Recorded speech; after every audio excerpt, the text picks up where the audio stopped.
In the wake of Season 2's Stone Wars, the epic battle between Senku and Tsukasa reached its climax, with Senku emerging victorious.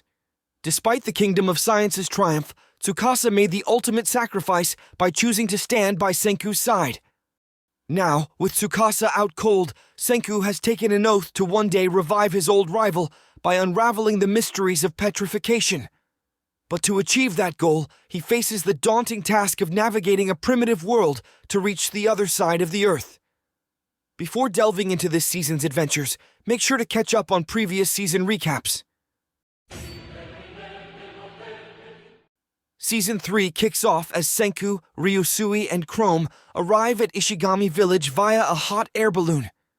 Senku has recruited Ryusui in hopes of embarking on a journey to the far reaches of the world, seeking the source of the petrification beam to revive Tsukasa. When Ryusui inquires about their stay in the village's duration, Senku's response hinges on their quest to find oil, estimating it might take 1 to 2 years. Ryusui reveals that Ishigami Village and other civilizations never thrived due to persistent food shortages. Kohaku later confirms this by recounting how bad fishing years often led to starvation and dwindling populations. In response to their food struggles, Ryusui proposes a shift towards agriculture, suggesting that they use the hot air balloon to scout for seeds.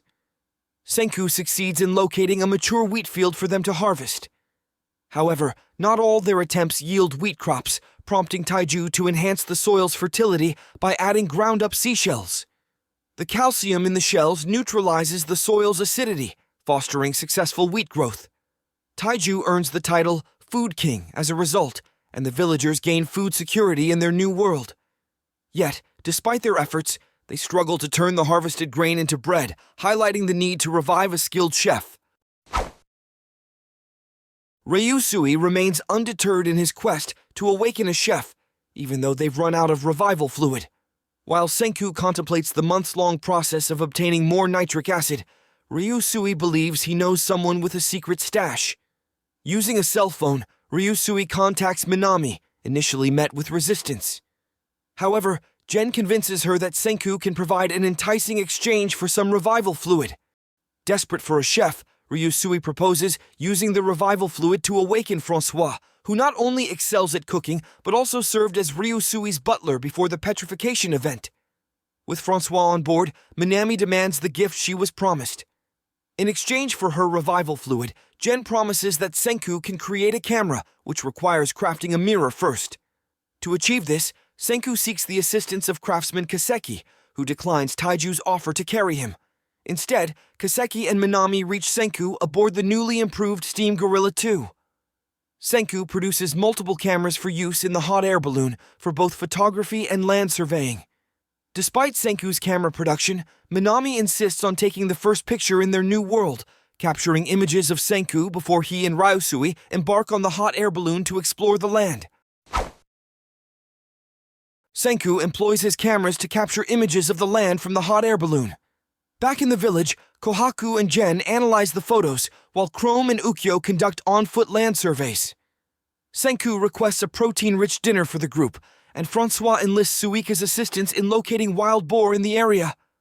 With Kohaku's help, they capture several wild boars, providing both food and a breeding population.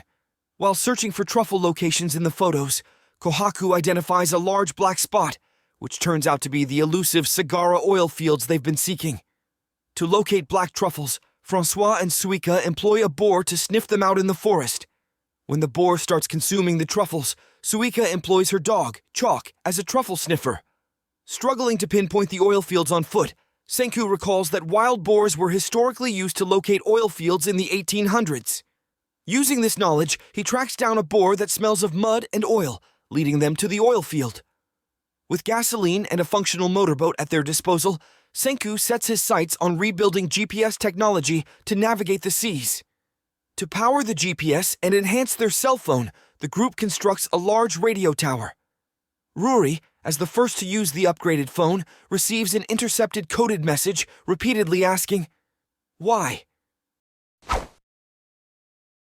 The villagers speculate about the mysterious distress message they intercepted, wondering who the sender could be.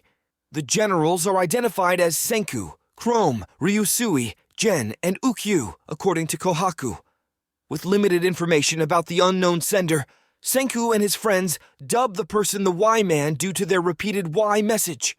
To visualize their new potential enemy, Senku tasks the group with gathering materials to create a GPS display that functions as radar and sonar. In need of more steel for their ship, Chrome locates an iron deposit by adapting the radar technology to serve as a metal detector. Senku introduces asphalt as a means of facilitating travel and transportation between areas. The episode concludes with Ryusui explaining leadership qualities to Gen, while Senku and Chrome embark on carts and tracks for their new iron mines. Though the ship appears almost complete, Kaseki struggles with hull alignment. Senku initially dismisses concerns, but realizes they're under time constraints since the appearance of the Y-Man. He opts to abandon the idea of a large ship in favor of constructing a miniature yacht requiring a smaller crew. Ryusui suggests creating a smaller model ship as a basis for the actual ship's design. With winter hindering their work, Senku and his friends have fun and generate income by crafting snowboards. During this time, Senku also develops a chocolate substitute. After a year of labor, they finally complete the ship on September 10th, 5741 AD, naming it the science vessel Perseus. Senku divides the group into two teams, a world exploration team and a humanity development team, leaving some behind. The world exploration team includes Ryusui, Senku, Chrome, Kaseki, and others, while the rest remain behind. As they set sail, Senku reveals their first destination isn't the opposite side of the world, but a place known as Treasure Island, where his father and other astronauts initially landed. Senku declares it's time to save the world's 7 billion petrified individuals. His friends question how they can achieve this without more revival fluid, but Senku reveals they'll acquire an unlimited supply treasure. Byakuya Ishigami's real treasure on their island was the precious ores and items salvaged from their ship, left behind in a treasure box crafted from their crew's old spaceship, Soyuz. Senku hopes to find platinum in the treasure box, which they can use to create more revival fluid. The Kingdom of Science now comprises around 150 individuals, including Tsukasa's group and Ishigami village residents. During their conversation, No Name, a member of the ship's power crew, requests to speak with Senku. He introduces himself as Soyuz, explaining that he washed up on Ishigami village's shores as a baby, but kept his name secret, as it didn't fit the village's rock-themed names. Soyuz's revelation suggests that Treasure Island may be inhabited. The storm at sea doesn't deter Senku and his friends, who seize the opportunity to approach the island discreetly. The episode ends with the storm worsening, Soyuz elated to return home, and Senku pondering the island's mysteries. Senku and his friends near the island cautiously, speculating about the islanders' level of technology. While they find a hidden docking spot to wait out the storm, they remain cautious about their approach to land. To minimize the risk of conflict, Senku decides to send a small reconnaissance team consisting of Senku, Soyuz, Kohaku, and Gen ahead of the main group.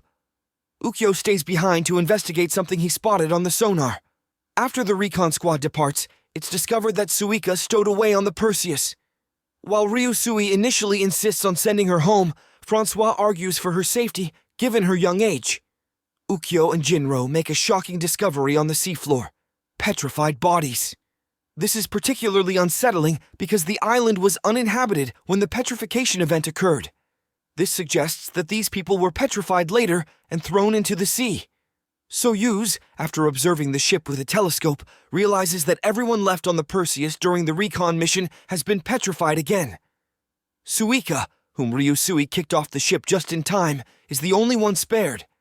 The episode concludes by introducing Amaryllis, a young woman from the island who seems to have her own agenda. Amaryllis and Senku share a backstory from 5 years earlier. Amaryllis and her friends attempted to escape the island by boat, but were pursued by Maz and Kirasami, the Master's right-hand warriors. Using an unknown petrification weapon, Maz and Kirasami turned everyone on the boat to stone. Amaryllis survived by being at the farthest end of the boat, where the petrification beam hadn't yet reached. She prevented her complete petrification by cutting off the petrified part of her hair and jumped into the ocean. After learning Amaryllis' story, Senku deduces that the petrification rules must follow specific criteria, such as a limited range of effect, activation by throwing, and the ability to stop the chain reaction by cutting it off. Ibara, the island's minister and second-in-command, investigates the ship. When Ginro hides on the ship, fearing discovery by Ibara and his men, Suika creates a distraction in the green room to save him. Suika locates the mobile lab on the ship and camouflages it. While Senku has faith in her abilities, the team is divided about Ginro's contribution. Kohaku, however, believes that he will come through for them. Suika and Ginro successfully smuggle the lab off the ship, aided by a distraction Suika creates. With the lab on land, they join Senku and his friends. Senku uses the lab and island fruits to create cosmetics to transform Kohaku's appearance, aiming to increase her chances of being chosen to enter the inner palace by the master. To further their infiltration plan, Senku disguises Ginro as a woman, hoping he will pass the master's selection. Kohaku, Amaryllis, and Ginro all pass the master's selection and are invited to the inner palace. The episode concludes with them on their way to the palace as Senku plans the next phase of their mission. Senku explains how he crafted an earpiece listening device disguised as jewelry for Kohaku to wear during the mission. Their plan to steal the petrification device revolves around timing its retrieval while Kirisami prepares to throw it. Senku intends to build a drone capable of intercepting the device while it's airborne. Though Gen has reservations, Senku is confident it can be accomplished with a suitable motor. As none of them can write, Kohaku sends Senku a coded picture message for decryption.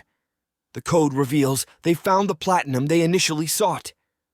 After decoding the message, Senku realizes they have everything needed to create an unlimited supply of revival fluid, potentially saving everyone on the island and the ship. A flashback reveals Kohaku's journey through the forest to find Senku's father's treasure encased in concrete. Breaking the concrete conventionally would be too noisy and attract unwanted attention. Senku sends Kohaku the materials needed to create plaster and instructs her on how to use it to break the concrete while expanding.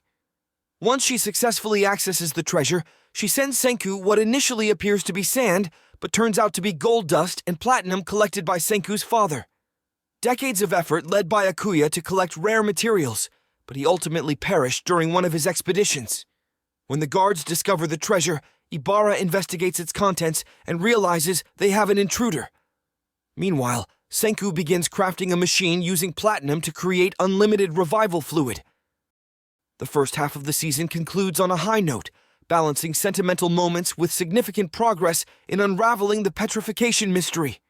Byakuya's sacrifices and contributions resonate deeply, and the episode leaves viewers with intriguing cliffhangers while providing a sense of closure and accomplishment. Dr. Stone Season 3, Part 2 returns on October 12th, marking the final installment of the series. As the story unfolds, we eagerly anticipate the culmination of Senku's journey and the resolution of the petrification crisis. Subscribe to stay updated and explore more content on my channel. Don't miss the exciting conclusion of Dr. Stone.